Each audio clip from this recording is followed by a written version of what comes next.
Una de las mejores cosas que la Biblia nos deja saber es que Dios quiere rescatarnos. Él nos quiere salvar. Ese quizás es el gran objetivo de todo. En este video vamos a comenzar a estudiar un poquito del plan de rescate que Dios ha creado a través de Jesús para salvarnos, a ti y a mí también. Así que comencemos el estudio de esta semana.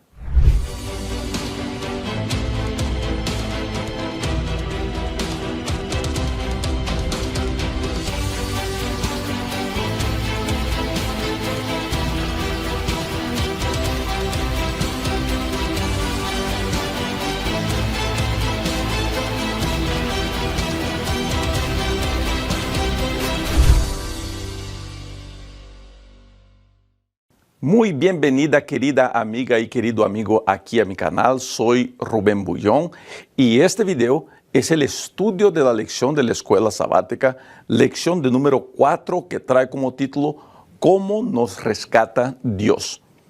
En este estudio vamos a comenzar a entrar al capítulo 2 de la carta de Pablo a los Efesios. Y para entender eso mejor, vamos de frente al verso para memorizar. Pero Dios, que es rico en misericordia por su gran amor con que nos amó, aun cuando estábamos muertos en pecado, nos dio vida junto con Cristo. Por gracias ustedes han sido salvos. Efesios capítulo 2, versos 4 y 5. Mientras estoy grabando este video, el mundo entero está paralizado con el desaparecimiento de un mini submarino que entró a las aguas profundas del Atlántico Norte para hacer un paseo por los destrozos del famoso barco Titanic. Ese submarino está perdido y infelizmente parece que las noticias no son buenas. Cuando usted esté mirando este video, seguramente tendremos mejores informaciones o tendremos algunas informaciones más claras en relación a todo eso. Todas las historias de rescates nos paralizan. Los niños que quedaron presos en una cueva en Asia, o los mineros que quedaron presos en Chile. La lección de la escuela sabática, el autor menciona la historia de Jessica, de 18 meses, que quedó 2 días presa en un pozo. La emoción de las personas al lograr sacarla de ahí después de 2 días. La emoción del rescate. ¿Por qué estoy contando todo eso? Porque la Biblia es un libro de rescates. Dios pudiera haber destruido el planeta y comenzado todo otra vez. Pero Él ha decidido, Él tomó la decisión, rescataré al ser humano, salvaré al ser humano.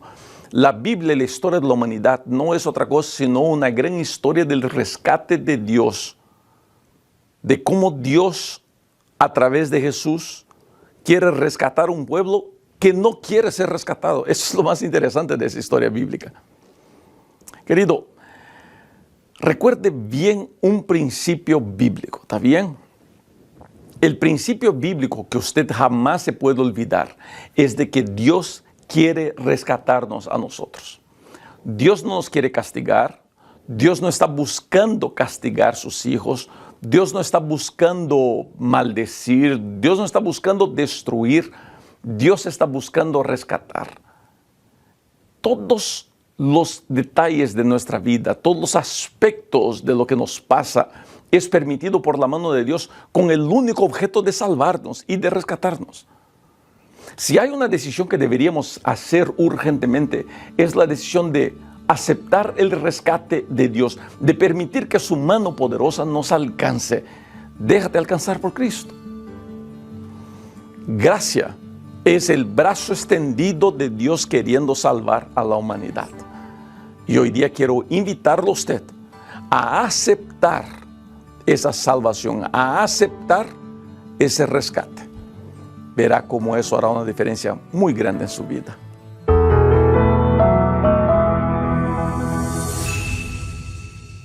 Comencemos este estudio con la lectura de la palabra de Dios. Por favor, acompañe en pantalla. En otro tiempo ustedes estaban muertos en sus transgresiones y pecados, en los cuales andaban conforme a los poderes de este mundo. Se conducían según el que gobierna los aires, según el espíritu que ahora ejerce su poder en los que viven en la desobediencia. Efesios el capítulo 2, los versos 1 y 2. ¿Quién éramos y quiénes somos? ¿Qué hacíamos antes de que el Evangelio nos encontrara? ¿Y qué hacemos ahora que el Evangelio nos encontró? Saben que esa quizás sea una de las mejores respuestas al agnosticismo y al escepticismo de las personas. Muchos dicen el cristianismo no funciona. Basta mirar la vida de alguien antes de Cristo y la vida de alguien después de Cristo. El apóstol Pablo, en el comienzo del capítulo 2 de Efesios, su introducción es hablar de la conversión. Y la conversión es entender que antes de Cristo éramos muertos, estábamos sin vida. Y a partir del momento que nos encontramos a Cristo, tenemos vida, tenemos una nueva oportunidad, podemos hacer algo diferente. Estar en Cristo es estar en vida. Antes muerto, no había para mí esperanza, pero una vez que me encuentro con Cristo, comienza para mí a haber esperanza. Pablo habla de su experiencia personal en el capítulo 2. Aunque se refiere a todos, él está basando esta conversación en lo que él era, en lo que le había pasado a él. La mejor demostración de que el cristianismo es real es una vida transformada. Mira, no se prueba el cristianismo con doctrinas, con gritos, con predicaciones o con insultos.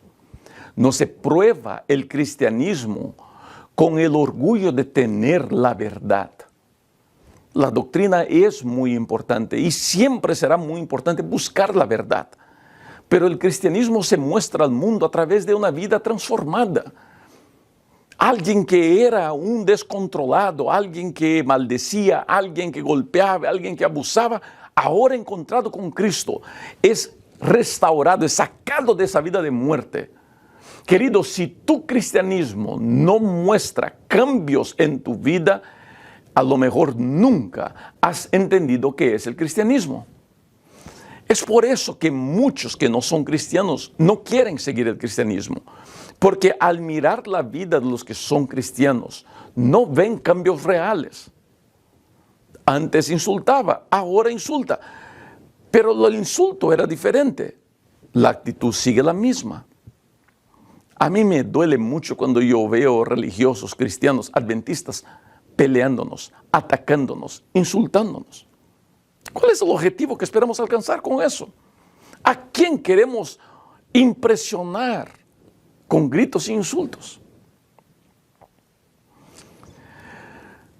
La idea que Pablo presenta aquí de antes estábamos en muerte y ahora estamos en vida después que nos conocimos a Cristo, se basa en su propia experiencia de él. Ahora mira qué interesante. Pablo no era un borracho, Pablo no era un abusivo, Pablo no era un ladrón, Pablo no era un intemperante, no. Pablo era un líder religioso celoso de la verdad, buscando cumplir lo que él entendía ser la voluntad de Dios en su vida. Pablo tenía seguro de que estaba en la verdad, de que lo que él predicaba era la verdad y lo que él vivía era la verdad.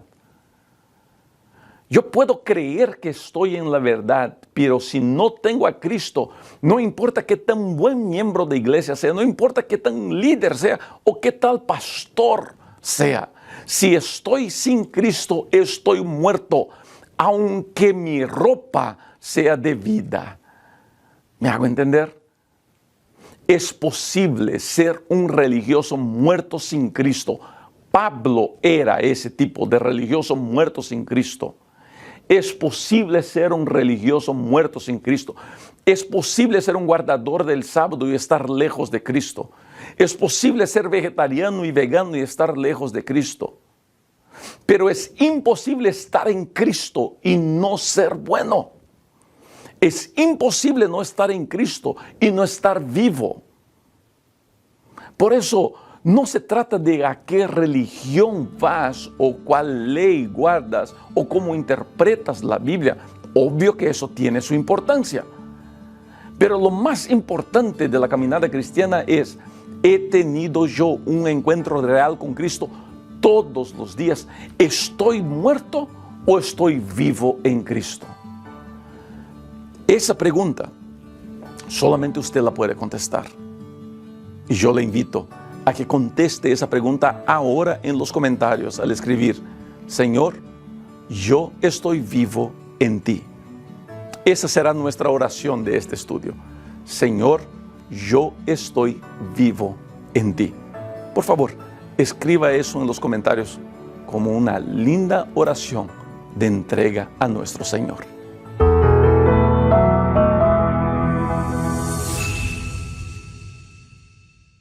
Comenzamos nuestro estudio una vez más leyendo la palabra de Dios. Por favor, acompañe en pantalla.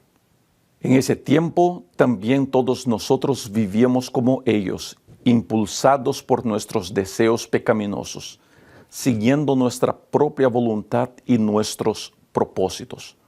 Como los demás, éramos por naturaleza merecedores de la ira de Dios.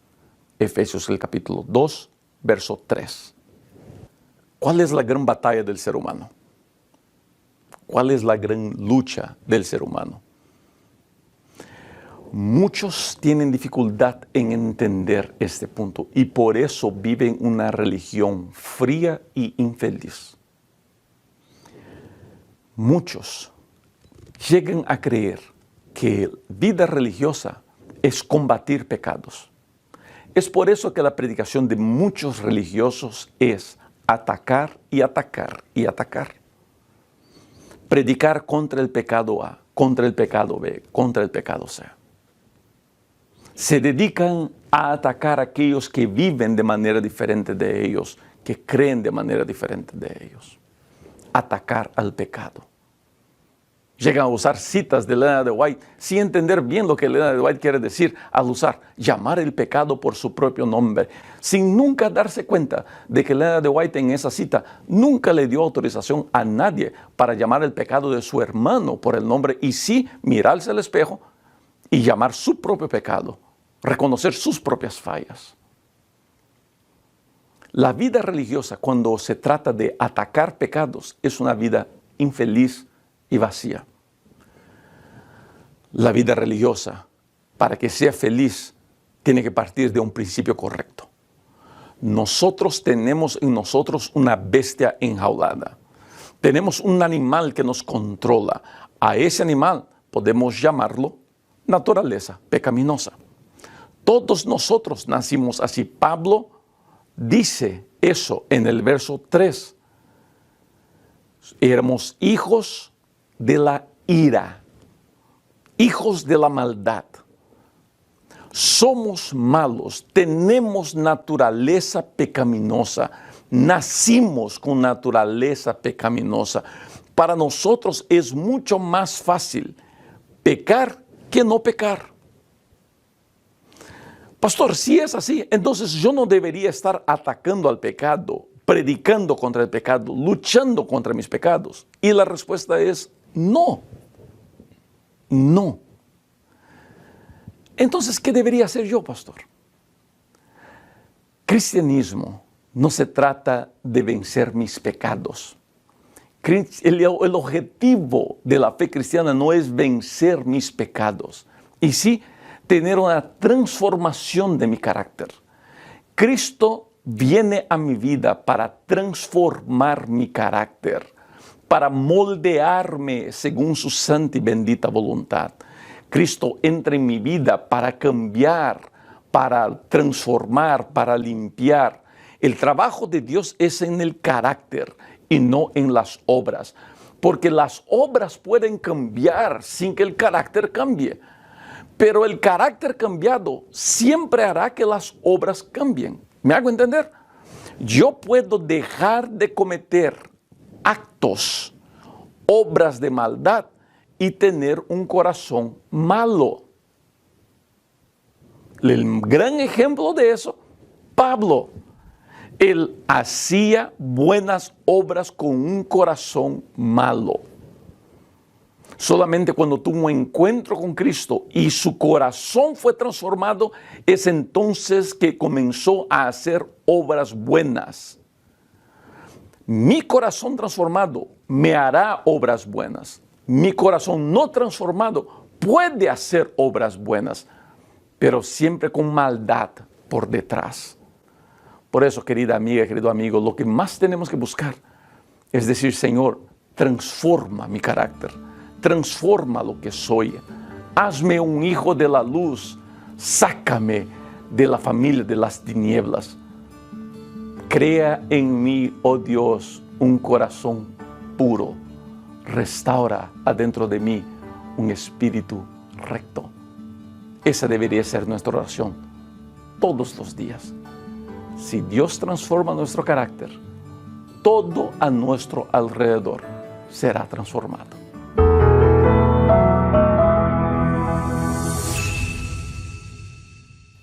Comenzamos este estudio leyendo una vez más la palabra de Dios. Por favor, acompañe en pantalla. Pero Dios, que es rico en misericordia, por su gran amor por nosotros, nos dio vida con Cristo, aun cuando estábamos muertos en pecado. Por gracia, ustedes han sido salvados. Y en unión con Cristo Jesús, Dios nos resucitó y nos hizo sentar con Él en las regiones celestiales. Efesios capítulo 2, los versos 4 a 6. La carta de Pablo a los Efesios está impregnada de Cristo. Es una carta cristocéntrica. Es un buen ejemplo de cómo debería ser nuestra predicación, nuestra vida, nuestra fe, nuestra religión. Siempre cristocéntrica. Ser cristocéntrico no quiere decir que yo no hablaré de otras cosas. Ser cristocéntrico es entender que todos los temas de la Biblia se encuentran en Cristo. Sean reprehensiones, sean amonestaciones, el estudio de las profecías o el estudio de las doctrinas, siempre tiene que ser centrado en Cristo. Si mi énfasis, por ejemplo, en estudios proféticos, si mi énfasis son fechas, son acontecimientos, es la religión A, la figura B, la bestia, la señal de la bestia, si mi enfoque está ahí, mi estudio no está correcto. Mi estudio tiene que estar enfocado en Cristo siempre. Eso quiere decir ser cristocéntrico. Si la vida religiosa es no hacer eso, no hacer el otro, no hacer el otro, mi vida religiosa está equivocada. Mi vida religiosa tiene que ser cristocéntrica. Aquí, en la carta a los Efesios, Pablo es cristocéntrico.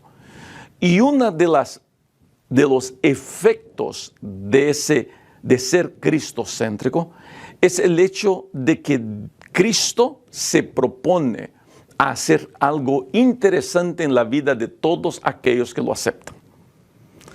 Recuerde, Pablo está usando aquí una figura de lenguaje muy interesante. Estábamos muertos. Y él dice, pero en Cristo somos resucitados. ¿De qué está hablando Pablo? Está hablando de que antes de estarmos en Cristo, éramos hijos de la ira, éramos hijos de la tiniebla, porque éramos comandados por una naturaleza pecaminosa, éramos comandados por los deseos de la carne. Pero una vez que nazco en Cristo, que estoy naciendo en Cristo, que estoy comenzando mi vida en Cristo, yo rechazo mi naturaleza pecaminosa y le pido que Dios ponga en mí una naturaleza nueva, que quite de mí el corazón de piedra y ponga en mí un corazón de carne. Y la promesa que Cristo nos hace en Filipenses es de que el que comenzó la buena obra la terminará. Dios estará conmigo durante todo el proceso. Y ese sacarme de las tinieblas y llevarme a la luz es la resurrección del pecador. Estábamos muertos y en Cristo somos resucitados. Pero no solamente somos resucitados, éramos hijos de la ira, hijos de las tinieblas, muertos en la naturaleza pecaminosa. Ahora Cristo nos resucita. Pero nos resucita ¿para qué? Para ponernos sentado al lado de Él. Esto hace referencia a lo que estudiamos una semana atrás. El hecho de que somos herencia y el hecho de que somos herederos. Cuando Cristo pone el ser humano a su lado, lo hace heredero de todas las bendiciones del cielo. Querida amiga, querido amigo, es por eso que usted y yo jamás deberíamos andar preocupados por lo que fuimos. Ah, pastor, me da tanta pena mi pasado. Pues a mí también. Ah, pastor, ¿y si la gente descubre lo que fui? Querido, mira, puede que algunos no entiendan y puede que te juzguen. No voy a decir que todo el mundo te va a aceptar así fácil. Pero sí una cosa sí te puedo decir. Lo que fuiste no es lo que eres. Todos fuimos hijos de la ira. Y hoy día somos hijos de Dios, príncipes y princesas, herederos del Dios Todopoderoso. Esa es la buena noticia. Por eso, avanza en los caminos de Cristo siempre sin miedo, seguro de que Él está contigo. La promesa de Dios es que Él jamás nos abandonará, jamás nos dejará tirado. Ese sacarnos de las tinieblas del pecado y ponernos al lado de Él tiene un nombre: gracia. Es la gracia que restaura al pecador, es la gracia que resucita al pecador. Querida amiga, querido amigo, todo lo que somos, solo somos por la gracia. Todo lo que tenemos, todo lo que vivimos, debemos a la gracia. Nada es por nuestro esfuerzo, nada es por nuestra habilidad, por nuestro trabajo, no. Todo es por Cristo, todo es por su gracia. Y por eso yo puedo seguir avanzando siempre, porque sé que estoy en la gracia del Señor Jesucristo. Así que sigue avanzando. Y que en gracia tú puedas seguir creciendo cada día más y cada día más victorioso.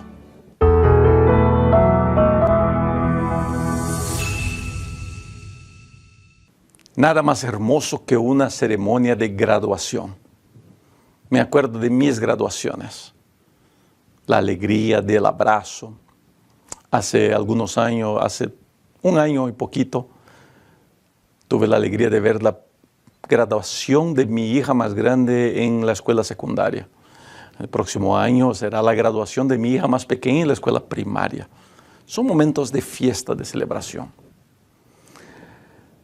¿Por qué hablo de graduaciones?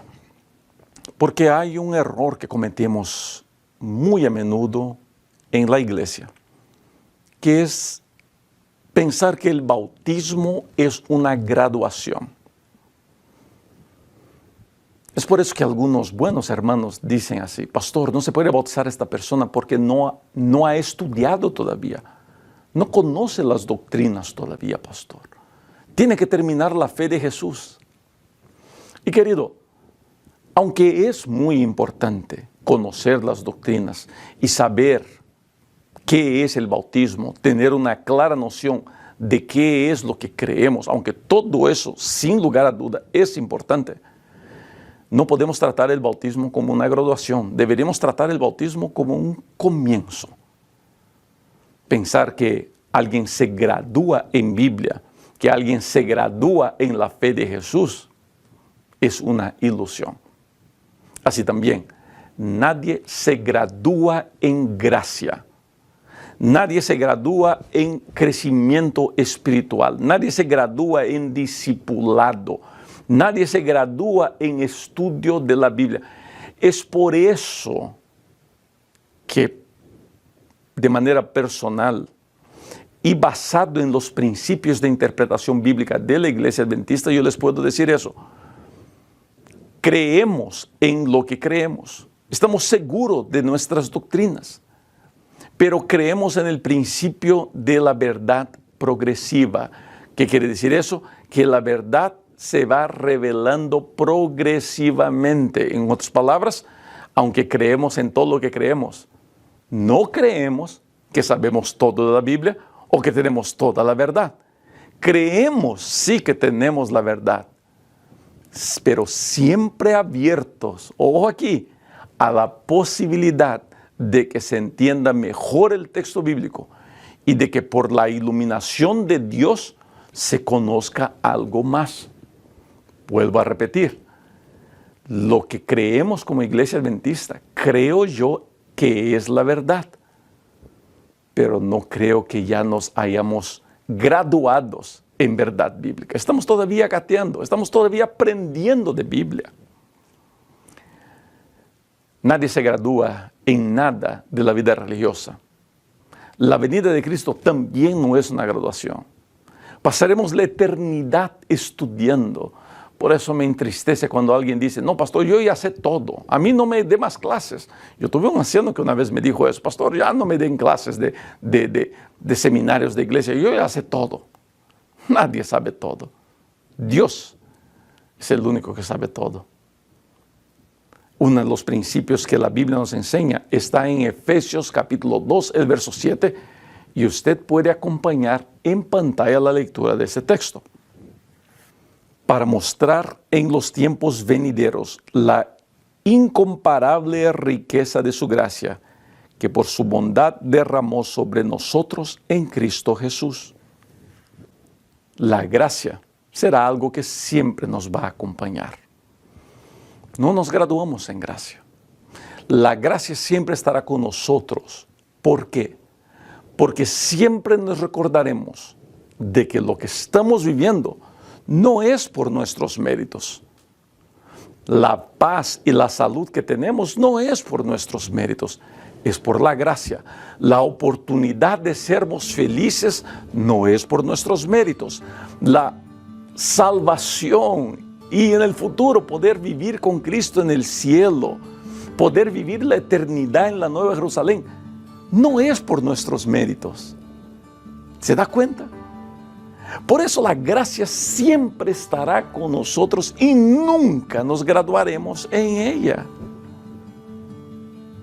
Y eso pienso yo, para que nunca nos olvidemos de que todo viene de las manos de Dios. Hay que aprender a tener gratitud a Dios y alabarlo a Él por todas las cosas buenas y malas que nos pasan todos los días de nuestra vida.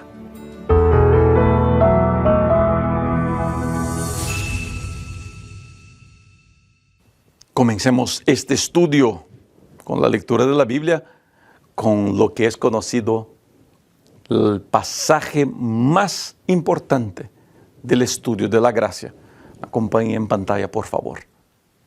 Porque por gracia ustedes han sido salvados mediante la fe, y eso no procede de ustedes, sino que es regalo de Dios, y no por obras para que nadie se jacte, porque somos hechura de Dios, creados en Cristo Jesús para buenas obras, las cuales Dios dispuso de antemano a fin de que las pongamos en práctica. Efesios el capítulo 2, los versos 8 a 10. Gracia. Deberíamos repetir esa palabra todos los días. Gracia. Deberíamos repetir ese verso todos los días. Porque por gracia soy salvo. Porque por gracia estoy salvo. Gracia.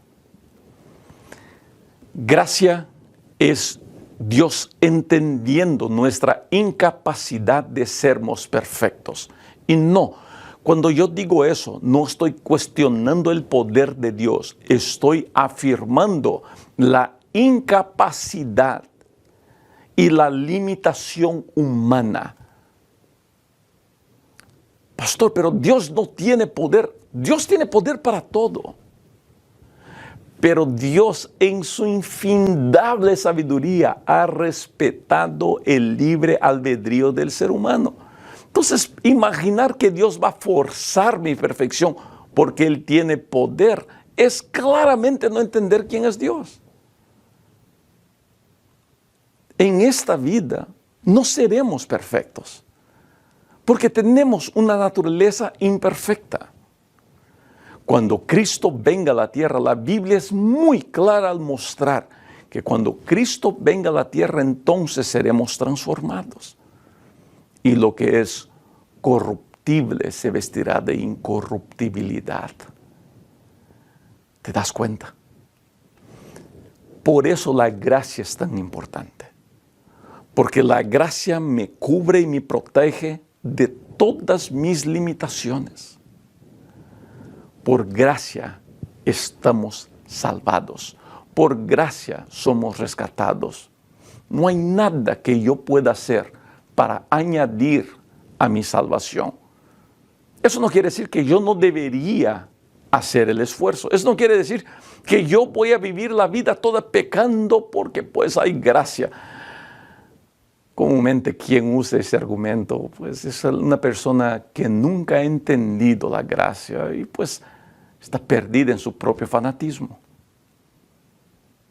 Pero pastor, el texto no habla solamente de gracia, habla de que la gracia viene por medio de la fe. Pues sí, y ni la fe la tenemos. La fe es regalo de Dios para nosotros. La fe es un don de Dios. Pero aquí donde algunos se agarran al decir, pero fuimos, ahí pastor, el texto dice que somos creados para buenas obras.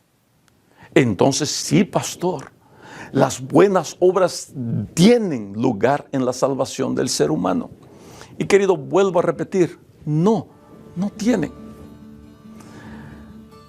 Ahora, decir que las obras no tienen ningún lugar en mi salvación, no es decir, vive en pecado toda tu vida, tampoco es decir, no, pues, haz lo que se te antoje.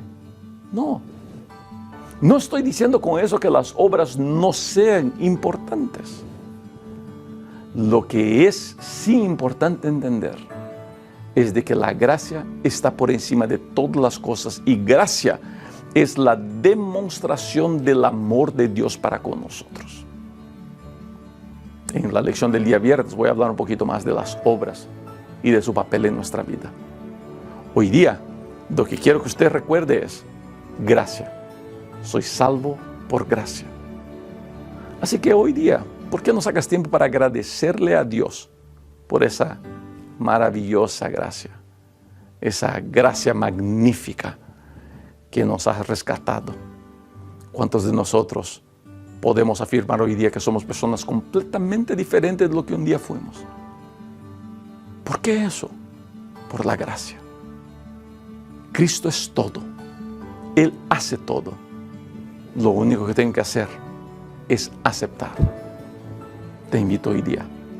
Acepta la invitación de Cristo en tu vida.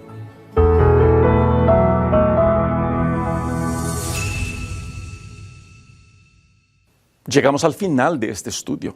Un estudio muy interesante donde una vez más se destaca la gracia maravillosa del Señor Jesucristo. El autor de la lección saca el día viernes para hacer un resumen de su estudio. Yo no voy a seguir la guía del día viernes porque les prometí hablar sobre las obras. Vamos a leer una vez más el texto bíblico de Efesios capítulo 2, los versos 8 a 10, porque es muy importante que usted los entienda. Acompañe en pantalla, por favor. Porque por gracias ustedes han sido salvados mediante la fe. Esto no procede de ustedes, sino que es regalo de Dios, y no por obras, para que nadie se jacte. Porque somos hechura de Dios, creados en Cristo Jesús para buenas obras, las cuales Dios dispuso de antemano, a fin de que las pongamos en práctica. Para entender mejor ese texto, es muy importante entender el contexto a cual Pablo se dirige. Los efesios vivían en una ciudad, Éfesos, que era muy dada a la idolatría. Los cultos que se tenían que rendir a la diosa Diana eran exagerados, eran grandes. Y las personas gastaban y dedicaban de su tiempo a las cosas que tenían que hacer para complacer a Diana. Es entonces que Pablo les muestra que la verdadera fe, la fe en el Señor Jesucristo, no exige de mí obras, me es dada por gracia. Una vez se reunieron un grupo de teólogos para intentar encontrar cuál era la creencia del cristianismo que era única y exclusivamente del cristianismo. La venida de Cristo a la tierra, Dios hecho hombre, es común en todas las grandes religiones mundiales. Y tantas otras, incluso por ejemplo la creencia del diluvio, existe en muchas otras culturas mundiales. Hasta que de repente un teólogo experiente dijo, la única doctrina exclusiva del cristianismo es la gracia. En todas las otras religiones se pide a los seguidores que hagan algo para alcanzar la salvación, menos en el cristianismo. En el cristianismo la salvación es por gracia. Pero, y aquí está donde muchos se confunden, no dice el texto bíblico que es para buenas obras. Sí. La salvación genera en mí el deseo de complacer a mi Dios. El orden es al revés. En la idolatría de los efesios, yo complacía a mi Dios para entonces conseguir la salvación. En el cristianismo, yo recibo la salvación de Dios para de ahí entonces que las obras tengan lugar. ¿Por qué? Porque en la idolatría de Diana y de los efesios no había la necesidad de un cambio de carácter. Diana no obraba un cambio de carácter, creían ellos. Ella solamente los bendecía si ellos la complacían a ella. De ahí la importancia de las obras en la idolatría. Ganarse a Dios por obras es idolatría.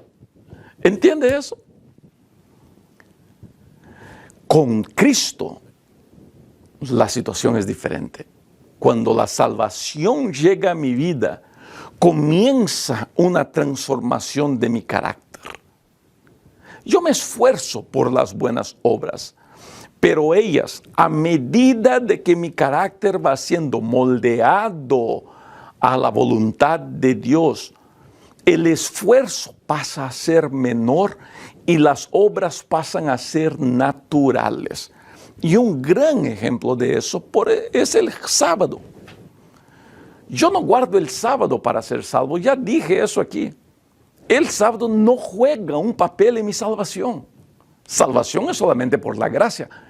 Pero las primeras veces que yo guardo el sábado, es pesado, es difícil, no estoy acostumbrado a él.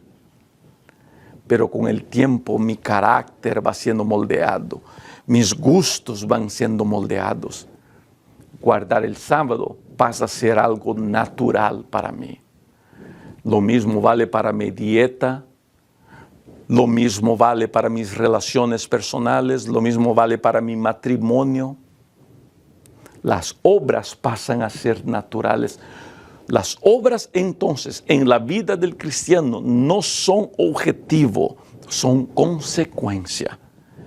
Mientras más pegado estoy a Dios, mejores son las obras de mis manos.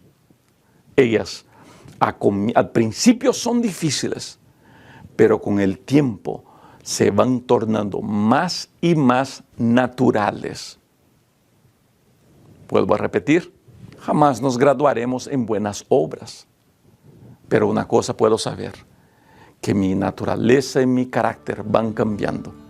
Y cuando Cristo regrese a esta tierra, el punto final que falta en mi cambio de carácter, por fin Dios lo hará por completo. Y entonces en la venida de Cristo lograremos la tan soñada perfección. Gracias, querida amiga y querido amigo, por haber llegado hasta aquí conmigo. Este estudio de Efesios está un estudio muy especial y para mí es un honor poder compartir con usted. Que Dios te bendiga de manera muy especial. Nos vemos para el próximo estudio. Chao.